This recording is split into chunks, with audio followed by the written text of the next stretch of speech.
CSN study में आप सभी का स्वागत है। तो कैसे हैं आप लोग? आशा करते हैं कि अच्छा होंगे। तो आज के वीडियो में हम लोग क्लास 12 के क्लास 12 के ज्योग्राफी यानी भूगोल के जो कोडरमा डिस्ट्रिक्ट से निकाला गया मॉडल सेट नंबर 3 के सब्जेक्टिव टाइप का प्रश्नोत्तर इस वीडियो में करेंगे हम लोग। दीर्घ उत्तरीय वाला। इससे पहले आप लोग का जो अति लघु उत्तरीय प्रश्नोत्तर है उसका कंप्लीट सॉल्यूशन हम लोग इसी चैनल में कर चुके हैं। आज की वीडियो में हम लोग दीर्घ उत्तरीय प्रश्नोत्तर करेंगे। देखिए ये सब प्रश्न हम लोग पहले वाले वीडियो में कर चुके हैं। देखिए यहाँ से यहाँ तक हम लोग 14 नंबर तक कर चुके हैं। आज के वीडियो हम लोग 15 नंबर से करेंगे जो कि दीर्घ उत्तरीय प्रश्न है। जैसे कि कहा गया कि 3 प्रश्न को उत्तर दे और एक प्रश्न इसमें मिलेगा 5 अंक आपको, इसलिए 3 प्रश्न आपको 15 अंक इसमें मिलेगा। चलिए देखते हैं एक एक प्रश्न को समझते हैं। जैसे कि वह पहला प्रश्न 15 नंबर है। 15 नंबर प्रश्न है कि मानव विकास अवधारणा के 4 स्तंभ का वर्णन करें। तो मानव विकास अवधारणा के 4 स्तंभ क्या है? एक समानता है, एक उत्पादकता, एक सशक्तिकरण है और स्थिरता है को मानव विकास के 4 आधार माने जाते हैं। इसमें सभी को बारे बारे से देखेंगे। अब समानता क्या है, समानता के बारे में देखेंगे। समानता क्या है? समानता मतलब समानता प्रत्येक मानव को समान अवसर मिलना चाहिए। प्रत्येक मानव को समान धर्म की मतलब समान जाति या लिंग किसी भी स्थान पर किसी भी तरह का उसको भेदभाव नहीं किया जाएगा। सबको समान अधिकार मिलना चाहिए। तो समानता क्या है कि प्रत्येक व्यक्ति को उपलब्ध संसाधनों के लिए समान पहुंच की व्यवस्था करना समता कहलाता है। लोगों की उपलब्ध अवसर धर्म, नस्ल, जाति, लिंग, जन्म स्थान तथा आय के भेदभाव के विचार के बिना समान होना चाहिए। अब अगला पॉइंट यहाँ पर देख लेते हैं। जैसे कि उत्पादकता है 2 नंबर। उत्पादकता क्या है? उत्पादकता मानव पूंजी का सबसे अच्छा साधन है। देखिए क्या है कि उत्पादकता का अर्थ मानव श्रम उत्पादकता या मानव कार्य के संदर्भ में उत्पादकता है। लोगों की कार्य क्षमता में वृद्धि करके ऐसी उत्पादकता में निरंतर वृद्धि की जानी चाहिए। यानी उत्पादकता क्या है? लोगों की कार्य करने की क्षमता। लोगों की कार्य करने की क्षमता। किसी राष्ट्र का सबसे मूल्यवान संसाधन मानव संसाधन है जिसकी कार्य क्षमता में वृद्धि करने के लिए उसे उत्तम स्वास्थ्य तथा शिक्षा का अवसर प्रदान किए जाना चाहिए। ये था उत्पादकता। अगला पॉइंट यहाँ पर सशक्तिकरण है। सशक्तिकरण का अर्थ क्या है कि सभी को मतलब क्या सख्त होना चाहिए। किसी भी क्षेत्र में निवास करने वाले व्यक्तियों को सामाजिक एवं आर्थिक शक्ति प्राप्त करने के विकल्प का अवसर कराना है। यानी सामाजिक और आर्थिक शक्ति के सभी को अवसर मिलना चाहिए। मनुष्य में ऐसी शक्ति बढ़ती हुई स्वतंत्रता में क्षमता से आती है।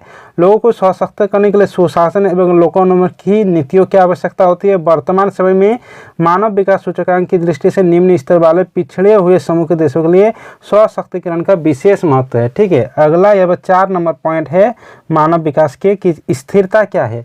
स्थिरता कब होती है? जब पर्यावरण और आनुवंशिकी में गड़बड़ी आती है। तो उसमें स्थिरता लानी पड़ती है। तो स्थिरता क्या है कि स्थिरता तब होती है जब विकास के दौरान पर्यावरण और आनुवंशिक गड़बड़ी के बावजूद विकसित या अनुकूली विकासात्मक प्रक्षेप वक्र के प्राप्त किया जाता है।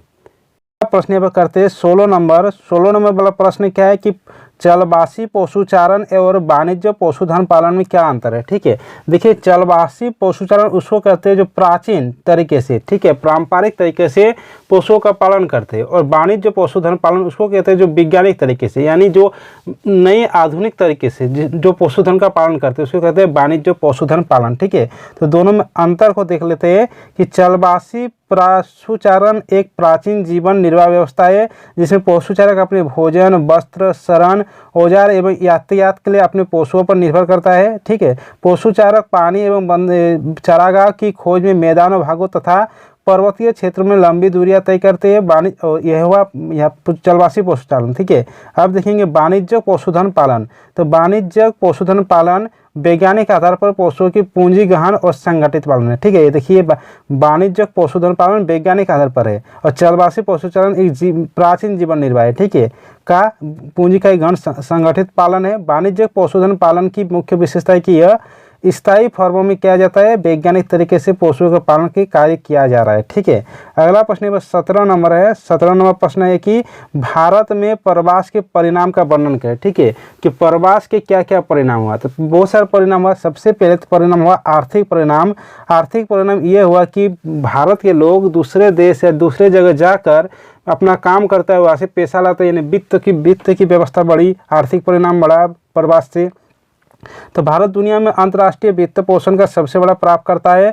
2021 को भारत में अंतर्राष्ट्रीय प्रवासी से वित्त पोषण के रूप में 87 बिलियन अमेरिकी डॉलर प्राप्त हुआ था। ठीक है, ये कहाँ के लोग थे? ज़्यादातर लोग थे पंजाब, तमिलनाडु और केरल जैसे राज्यों ने अंतर्राष्ट्रीय वित्त पोषण में महत्वपूर्ण भूमिका निभाई। उसके बाद अगला है इसमें 2 नंबर कि प्रवास के परिणाम ये भी होता है कि प्रतिभा का पलायन होता है। प्रतिभा का पलायन यानी यहाँ के जो प्रतिभा वाले लोग रहते हैं दूसरे देश चले जाते हैं, या हो सकता है दूसरे वाले लोग यहाँ पे आ जाते हैं, यानी प्रतिभा का क्या होता है? पलायन। भारत की कामकाजी आबादी की सर्वश्रेष्ठ प्रतिभा विदेश जाती है, इसका परिणाम भारत में ब्रेन ड्रेन है। ठीक है, अगला प्रश्न अगला उसी का पॉइंट है 3 नंबर कि जनसंख्या का पूर्ण वितरण भी होता है कि एक यहाँ की जनसंख्या दूसरे देश चले जाते हैं। तो भारत अत्यधिक आबादी वाला देश है जब भारत में लोग बाहर जाके रहते हैं तो भारत के प्राकृतिक संसाधनों पर कम भार पड़ता है। ठीक है, ये एक परिणाम है।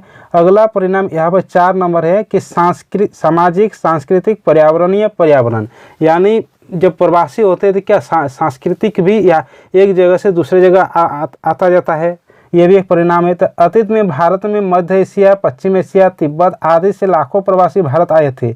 इसके परिणाम स्वरूप भारत में संस्कृति का अंत मिश्रण हुआ। ठीक है, भारत में बहुत तरह की यहाँ पर क्या है? भारत में बहुत तरह का यहाँ पर संस्कृत का मिश्रण है क्योंकि सभी देशों के लोग यहाँ पर मौजूद है। ठीक है, अगला यहाँ पर 18 नंबर है। 18 नंबर प्रश्न है कि भू निम्नीकरण को कम करने के उपाय समझाए। ठीक है, भू निम्नीकरण किसको कहेंगे? देखिए, भू निम्नीकरण उसको कहेंगे जैसे पर यहाँ पर मिट्टी है। ठीक है, अब बार बार यहाँ पर पानी हो रहा है, पानी बह मिट्टी भी साथ में बह के चला जा रहा है, तो इसको कहेंगे भू निम्नीकरण, यानी भूमि का यहाँ पर क्षरण हो जा रहा है। ठीक है, तो भू निम्नीकरण को कम करने के उपाय समझाए कि इसको कम कैसे करेंगे। तो भू निम्नीकरण को कम करने के उपाय निम्नलिखित है। एक है कि ज़्यादा मात्रा में क्या करेंगे?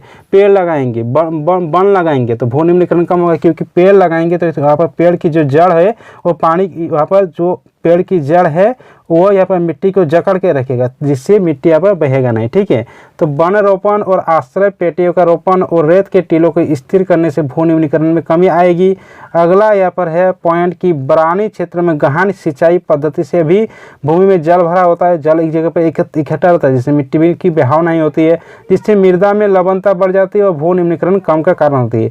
अगला है कि सीढ़ीनुमा खेती करके मान लेते कि पानी इस दिशा में बह रहा है तो यह इस तरह की करेंगे, तो इस तरह के भी ये क्या होगा? भू निम्नीकरण नहीं होगा। अगला है यहाँ पर 4 नंबर पशुचारण कम करके। अगर देखिए जो घास है यहाँ पर, तो घास क्या मिट्टी को यहाँ पर जकड़ के रखता है, अगर पशुचारण हो जाएगा तो घास को खाया जाएगा, तो जिससे कि मिट्टी यहाँ पर बह सकता है। तो पशुचारण को कम करके अधिक से अधिक पेड़ लगाकर एवं घास उगाकर, तो ये हुआ भू निम्नीकरण के कम करने को उपाय। ठीक है, तो ये था आप लोगों का दीर्घ उत्तर प्रश्नोत्तर का सेट 3 का सोल्यूशन। ठीक है, तो चलिए सभी दोस्तों के साथ इस वीडियो को शेयर कर दीजिए, वीडियो को लाइक कर दीजिए, और इस चैनल में कोई नए हैं तो चैनल को सब्सक्राइब कर दीजिए, साथ में बेल आइकन को प्रेस कर दीजिए। चलिए मिलते हैं अगले वीडियो के साथ।